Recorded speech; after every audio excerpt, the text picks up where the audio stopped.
And thou wouldst have deemed them waking, thou they were asleep, and we caused them to turn over to the right and the left, and their dog stretching out his paws on the threshold. If thou hadst observed them closely, thou hadst assuredly turned away from them in flight, and hadst been filled with awe of them. The glorious Quran, the Cave, chapter 18, verse 18. Al-Hasan Al-Basri states that certain admirable qualities found in dogs should be present in every believer. These qualities are as follows.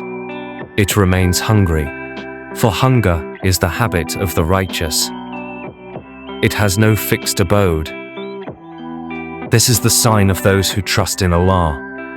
It sleeps very little at night. This is also the sign of those who love Allah. When it dies, it leaves no inheritance. This is one of the attributes of the ascetics. Even if beaten and mistreated, it never abandons its owner. This is the sign of the faithful disciples.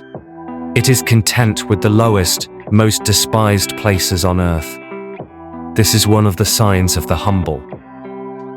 If someone takes its place, it leaves and goes elsewhere. This is the state of those who are content. Even if you beat it, torment it in various ways, chase it away, and then throw it a crumb, it will immediately respond. It holds no grudge against past events. This is the sign of those who are submitted to Allah. Even if food is placed before it, it looks at it from afar. This is one of the signs of the poor.